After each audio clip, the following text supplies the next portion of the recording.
જય શ્રી કૃષ્ણ મિત્રો, કેમ છો? બધા મજામાં ને? હું કીર્તિ ગુમતારિયા તમારા બધાનું સ્વાગત કરું છું મારી યુટ્યુબ ચેનલ કેવી રસોઈમાં. આજે હું લઈને આવી છું ચટપટા કેળાના શક્કરપારા. તો ચાલો આપણે બનાવવાનું શરૂ કરીએ. ચટપટા કેળાના શક્કરપારા બનાવવા માટે આપણે ઇન્ગ્રીડિયન્ટ્સમાં જોઈ લઈએ.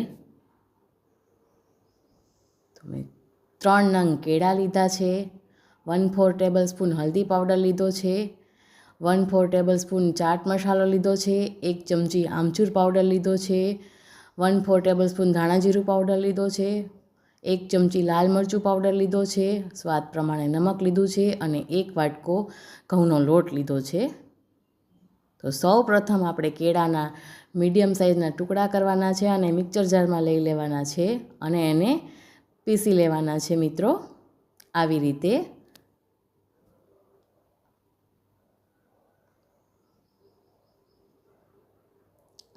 આપણે એની કેળાને પીસી લીધા છે, તમે જોઈ શકો છો. હવે આપણે એક મોટા વાસણમાં કેળાની પ્યુરી લઈ લેવાની છે. આવી રીતે તમે જોઈ શકો છો. આપણે પીસી લીધી હતી અને કેળા એની આવી રીતના પ્યુરી થઈ ગઈ છે. આપણે એને મોટા વાસણમાં કાઢી લીધી છે.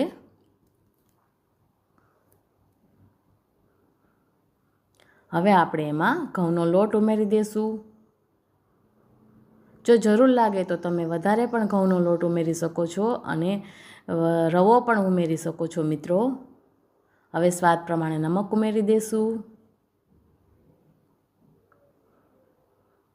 1/4 ટેબલસ્પૂન હલ્દી પાવડર ઉમેરી દઈશું.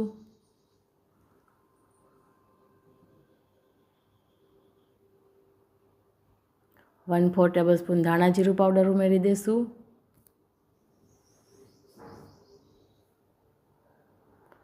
1 ચમચી લાલ મરચું પાવડર ઉમેરી દઈશું.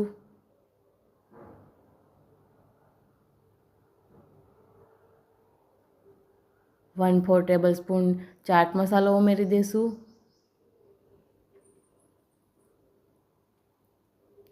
અને 1 ચમચી મેં આમચૂર પાવડર લીધો હતો તે પણ આપણે આમાં ઉમેરી દઈશું.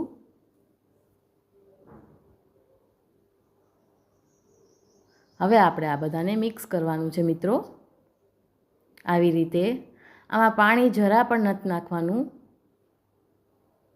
પાણીનો ઉપયોગ કરવાનો જ નથી મિત્રો અને કઠણ ડો તૈયાર કરવાનો છે મિત્રો.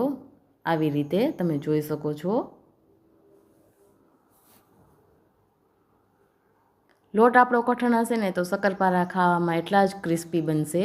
તમે જોઈ શકો છો આપણો લોટ બંધાઈ ગયો છે. હવે આપણે એમાં 1 ચમચી તેલ ઉમેરશું અને લોટને મસળી લેશું આવી રીતે.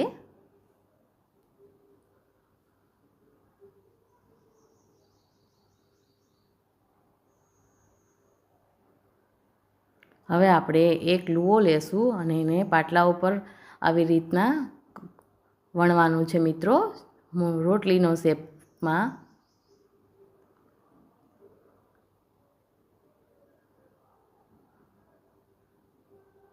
તમે જોઈ શકો છો રોટલીના શેપમાં આપણું વણાઈ ગયું છે.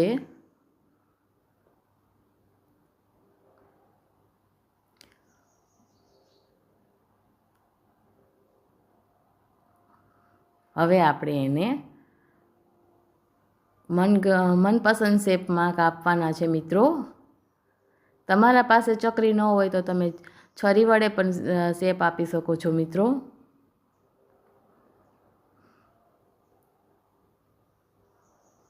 આ રીતે હું એને ચોરસ શેપ આપી રહી છું મિત્રો.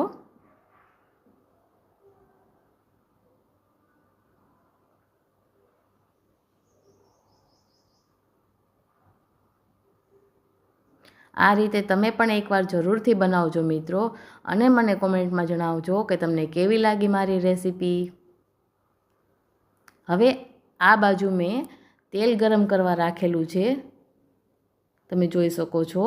હવે આપણું તેલ ગરમ થઈ ગયું છે. હવે આપણે એમાં શક્કરપારા ઉમેરી દઈશું. આ રીતે તમે જોઈ શકો છો. આમાં ઘઉંનો લોટ હોવાથી નાના મોટા બધા ખાઈ શકે છે અને ચટપટો ટેસ્ટ હોવાથી બાળકોને ખૂબ જ ભાવે છે મિત્રો.